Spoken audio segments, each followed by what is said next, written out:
Hello students. तो बेटा आज हम बात करने जा रहे हैं इनवर्स ऑफ अ मैट्रिक्स पर। ठीक है, हेडिंग डालेंगे इनवर्स ऑफ अ मैट्रिक्स।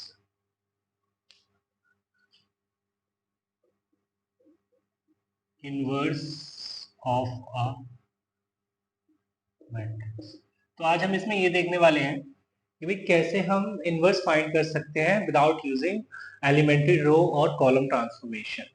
ठीक है, चलिए। तो जैसा कि हम कल एडजॉइंट ऑफ अ मैट्रिक्स देखा और उसकी प्रॉपर्टीज देखी, तो उसका यूज करते हुए लिखते हैं। तो पहले लिखते हैं let a matrix A is a square matrix, the square matrix where determinant of A is not equal to 0। अच्छा, मतलब A जो है वो स्क्वायर मैट्रिक्स होने के साथ साथ नॉन सिंगुलर मैट्रिक्स भी है। ठीक है, चलिए। Also from A into adjoint of A, और ये कह लो या फिर adjoint of A into A is equal to determinant of A into I है। तो बच्चे कल ये वाली प्रॉपर्टी हम देख चुके हैं एडजॉइंट ऑफ अ मैट्रिक्स में, ए इंटू एडजॉइंट ए, या फिर कह लो adjoint of A into A. मतलब यहाँ पर जो मल्टीप्लीकेशन है वो कॉम्यूटेटिव है, is equal to determinant of A into I N होता है। ठीक, तो अगर मैं देखूं आई एन क्या दिख रहा है मुझे, A into adjoint of A by determinant of A. यहाँ पे डिटर्मिनेंट ऑफ ए तो जीरो नहीं है, राइट। तो हम इनवर्स ऑफ अ मैट्रिक्स के अंदर ये देख चुके हैं, A B is equal to B is equal to I N. ठीक है, तो उस केस में बी क्या हो जाता है, इनवर्स ऑफ अ मैट्रिक्स हो जाता है। ये हमने देखा था मैट्रिक्स के अंदर यूजिंग एलिमेंट्री रो और कॉलम ऑपरेशन और ट्रांसफॉर्मेशन। तो बेटा यहाँ पे अगर मैं कंपेयर करता हूँ, A B is equal to B A is equal to I N. ठीक है, तो मैं देख पा रहा हूँ कि बी जो है वो ये है एडजॉइंट ऑफ ए और डिटर्मिनेंट ऑफ। ठीक, तो बेटा ये adjoint of A upon determinant of A आता है, इसी को बोलते हैं therefore A inverse is adjoint of A upon determinant of, where determinant of A is not equal to zero. Matrix A invertible तभी होगी जब डिटर्मिनेंट ऑफ ए जीरो नहीं होगा। ठीक, चलिए। तो यहाँ पर हमको अब जो है इनवर्स फाइंड करना है यूजिंग एडजॉइंट एंड डिटर्मिनेंट। ठीक, चलिए एक छोटा सा क्वेश्चन लिख लेंगे। तो बच्चे क्वेश्चन है, find the matrix of a, बच्चे question is find the inverse of a matrix A which is cos theta cos 2 theta minus sin 2 theta sin 2 theta cos 2 theta। ठीक, तो मुझे इनवर्स फाइंड करने के लिए सबसे पहले तो ये चेक करना होगा कि भाई इसका डिटरमिनेंट जीरो तो नहीं है।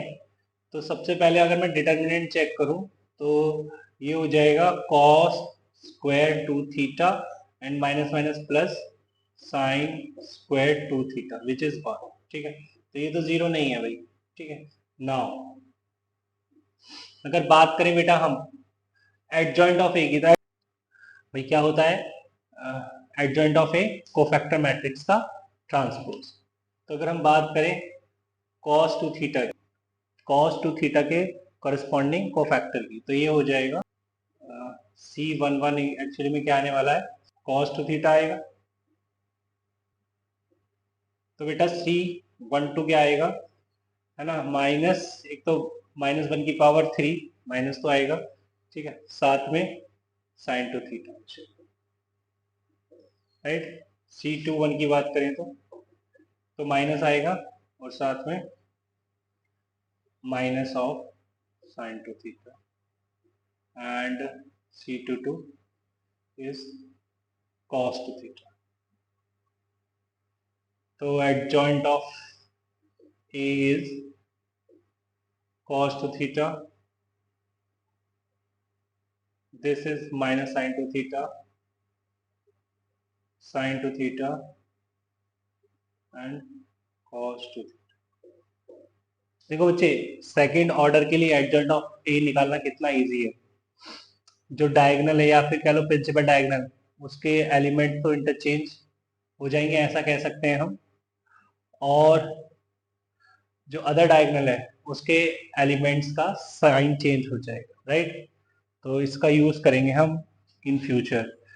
सेकंड ऑर्डर की मैट्रिक्स के लिए एडजॉइंट निकालने के लिए हम इस मेथड का यूज करेंगे, ठीक। चलिए, तो बेटा एडजॉइंट ऑफ ए तो ये आ गया है, तो ए इनवर्स क्या आ जाएगा, adjoint of A upon determinant of A, right. Determinant of A तो 1 है, तो यहाँ से ए इनवर्स आ जाएगा cos 2 theta sin 2 theta minus sin 2 theta and cos 2 theta.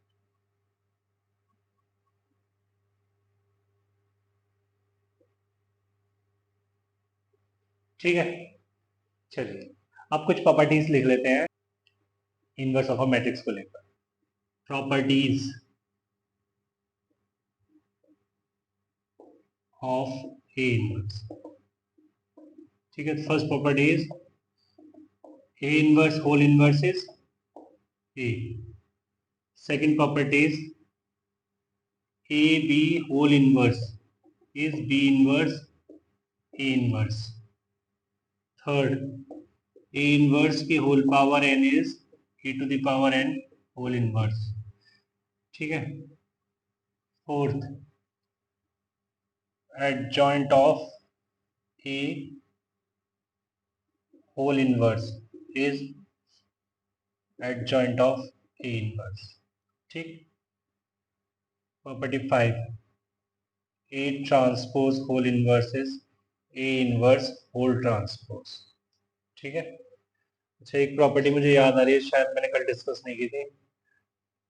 adjoint of A B is adjoint of B to adjoint of A, right?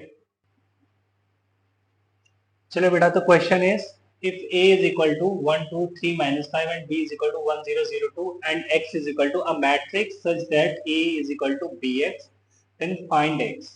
Okay, तो अगर मुझे बच्चे A is equal to BX given है और मुझसे पूछा है कि X फाइंड करो, तो देखते हैं मुझे करना क्या होगा। A is equal to BX है। अगर मैं बोथ साइड्स, अगर मुझे x को सेपरेट करना है तो मैं प्री मल्टीप्लाई करता हूं b इनवर्स के साथ। तो b inverse a is equal to x, ऐसा कह लीजिए कि b inverse a is equal to x चाहिए मुझे, ठीक है। इसका मतलब b इनवर्स मुझे फाइंड करना होगा, राइट है। So now b inverse is nothing but adjoint of b upon determinant of, ठीक। तो यहाँ से बी इनवर्स क्या आ जाएगा, भाई सेकंड ऑर्डर की मैट्रिक्स का एडजॉइंट निकालना तो बहुत इजी है, ठीक है। क्या करते हैं, जो प्रिंसिपल डायगोनल है उसके एलिमेंट्स को इंटरचेंज कर देते हैं और अदर डायगोनल के एलिमेंट्स का साइन चेंज कर देते हैं। अब यहाँ पे तो जीरो है तो कुछ इस तरीके का दिखेगा, राइट। तो और डिटर्मिनेंट की बात करें तो डिटर्मिनेंट तो 2 है, 2 माइनस 0 विच इज 2। तो बेटा यहाँ पर x ये आ गया 1/2 2 0 0 1 into a, that is 1 2 3 minus. अब इसको मल्टीप्लाई कर लीजिए सिंपली, तो ये हो जाएगा 2 plus 0 which is 2, 4 minus 0 which is 4, 0 plus 3 3 0 minus 5 which is 5, it is x, ठीक। चलिए नेक्स्ट क्वेश्चन पर मूव करते हैं। देखिए बच्चे, क्वेश्चन गिवन है if f of alpha is equal to cos alpha minus sin alpha 0 sin alpha cos alpha 0 0 0 1, then f of alpha whole inverse मुझे बताना है, मतलब f of alpha का इनवर्स फाइंड करना है। चलिए, तो मुझे क्या करना है, पहले adjoint of this F of alpha find करना है एंड उसका डिटरमिनेंट फाइंड करना है। ये दो काम मुझे करने हैं और एफ ऑफ अल्फा का होल इनवर्स आ जाएगा। ठीक है, चलिए स्टार्ट करते हैं। तो सबसे पहले मुझे एडजॉइंट ऑफ ए के लिए कोफैक्टर मैट्रिक्स निकालनी होगी, है ना, फिर उसका ट्रांसपोज देना होगा, तब एडजॉइंट ऑफ दिस आएगा। नाउ तो चलिए शुरू करते हैं। तो कॉस अल्फा की बात करें तो C11, so cos alpha minus A which is cos alpha. ठीक, तो बच्चे ये आ गया adjoint of F of alpha. Adjoint of F of alpha क्या आ रहा है, cos alpha minus sine alpha, zero sine alpha cos alpha, zero zero zero. बेटा ये एडजॉइंट ऑफ ए आ रहा है, ठीक है, ये adjoint of F of alpha आ रहा है। तो कंपेयर करें हम इससे, इसमें और इसमें क्या चेंजेस है, ये 0 0 1 रो थर्ड और कॉलम थर्ड की बात करें तो 0 0 1 एज इट इज आ गया है। ठीक है, और ये जो चार एलिमेंट हैं जो नॉन जीरो है ना, cos alpha minus sine alpha cos alpha, तो यहाँ पर कॉस अल्फा में सोचो इंटरचेंज हुआ होगा, एज इट इज है। ठीक है, और साइन अल्फा और माइनस साइन अल्फा की बात करें तो यहाँ पर इनके साइन चेंज हुए। ठीक है, तो आगे इन फ्यूचर इस तरीके का एक्सप्रेशन बने आपके सामने, देन आप direct adjoint of F of alpha निकाल सकते हैं। ठीक, मतलब ये एलिमेंट्स, ये third row and third column as it is रहेगा, कि जिस कॉलम के अंदर इस टाइप का पैटर्न हो, समझ जाओगे तुम्हें क्या करना है। चलिए, तो बेटा ये एफ ऑफ अल्फा का एडजॉइंट आ चुका है। ऑल्सो अगर हम determinant of F of alpha find करते हैं देन वो आएगा cos alpha, this is cos alpha minus zero minus minus plus sine alpha, इधर आ जाएगा ये sine alpha. Okay, sine alpha, right.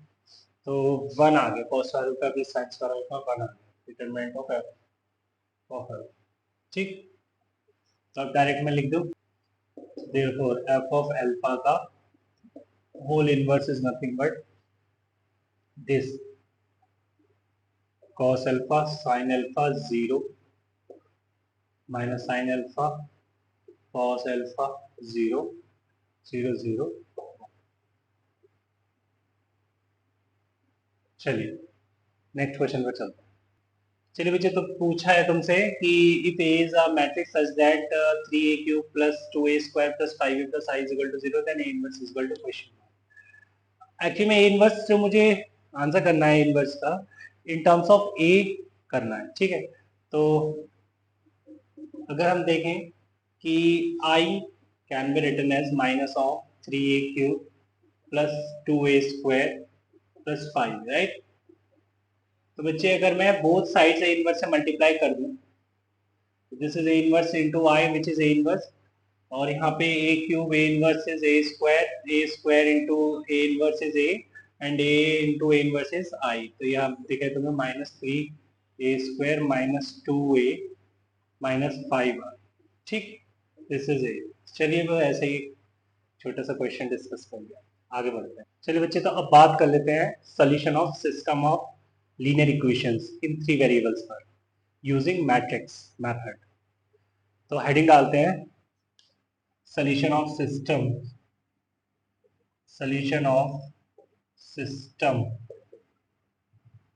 Of linear equations in three variables.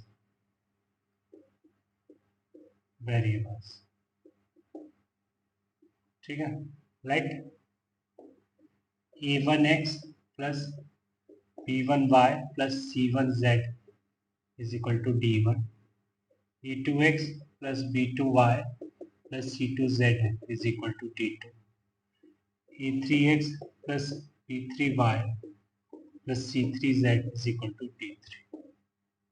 ठीक है। तो बेटा इस सिस्टम को हम मैट्रिक्स की हेल्प से इस तरीके से लिख सकते हैं, A1 B1 C1 A2 B2 C2 A3 B3 C3 X Y Z is equal to D1 D2 D3. Using matrix multiplication we can write this system as this, क्योंकि हम देख रहे हैं कि ये 3x3 ऑर्डर का है और ये 3x1 ऑर्डर का है, तो रोज और कॉलम और रोज इंटर करके देन मुझे एक मैट्रिक्स मिलेगी 3x1 ऑर्डर की, जो कि मिल रही है। ठीक है। नाउ तो बेटा ये कुछ इस फॉर्म में लिखा हुआ है, A X is equal to B, right, where A is called coefficient matrix, x is called variable matrix,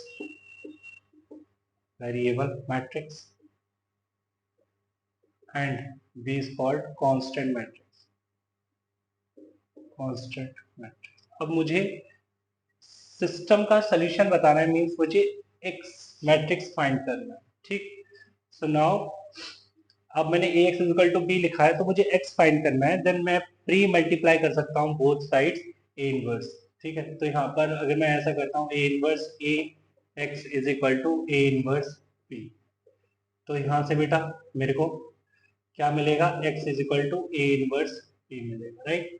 तो a इनवर्स निकालना कौन सी बड़ी बात है, एडजॉइंट ऑफ a पर डिटरमिनेंट ऑफ a निकालेंगे, तो adjoint of a on determinant of a into b, right, this is x, तो ये बनता है। अब देखिए, अब ये सिस्टम हमेशा सॉल्वेबल नहीं होगा, ये डिपेंड करता है कि a जीरो है या नॉन जीरो। चलिए, तो इस पर हम दो कहानी देखते हैं कि a जीरो है और a जीरो नहीं। ठीक है, तो a अगर जीरो नहीं है then system is unique, then determinant of a into x is equal to adjoint of a into b। ठीक, if adjoint of a into b is equal to 0, तो बेटा adjoint of a into b अगर मान लीजिए product ये 0 आ गया, then मैं कहूंगा क्योंकि डिटरमिनेंट ऑफ a तो 0 नहीं है, तो x जो होगा वो 0 होगा, means x is equal to y is equal to z is equal to 0। solution is consistent and trivial बोलते हैं जब x y z तीनों 0 होते हैं। ठीक है, ट्रिवियल सॉल्यूशन। सेकंड, अगर adjoint of a into B 0 नहीं है, तो उस केस में adjoint of a into B 0 नहीं है, नॉन जीरो कुछ मिलेगा हमको, है ना, तीनों x y z 0 नहीं मिलेंगे, देन हम बोलेंगे solution is consistent and unique, right. चलिए अब इधर आ जाते हैं, डिटर्मिनेंट ऑफ a तो 0 है, मींस बच्चे इसकी हेल्प से adjoint of a into b, अब देखिए बेटा ये तो 0 बनेगा क्योंकि डिटरमिनेंट ऑफ a, यहाँ पर मैं ये डिटरमिनेंट ऑफ a लगाना भूल गया, डिटरमिनेंट ऑफ a यहाँ पे 0 है, तो ये तो हमेशा 0 बनेगा। अब इस पे डिपेंड करता है, फर्स्ट केस अगर adjoint of a into b भी 0 हो गया, देन इनफाइनाइटली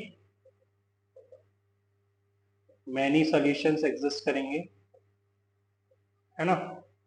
एंड सेकंड, अगर adjoint of a into B 0 नहीं हुआ, तो LHS तो हमेशा 0 है, बट RHS 0 नहीं हो रहा है इस केस में, देन नो सॉल्यूशन बोले, नो सॉल्यूशन। ठीक, चलिए बेटा, तो नेक्स्ट वीडियो में हम ये देखेंगे कि हम जो सोल्यूशन फाइंड करेंगे फॉर 3 इक्वेशंस, इस मेथड को यूज करेंगे, देन मेथड काफी लंबा हो जाएगा आंसर देने के लिए, ठीक है। तो हम देखेंगे कि यूजिंग डिटर्मिनेंट हम कैसे इसका आंसर कम टाइम में दे सकते हैं, ठीक है। उस रूल को क्रैमर्स रूल बोलते हैं। चलिए आज इस वीडियो में यहीं तक रखते हैं, मिलते हैं नेक्स्ट वीडियो में, तब तक में बाय बाय।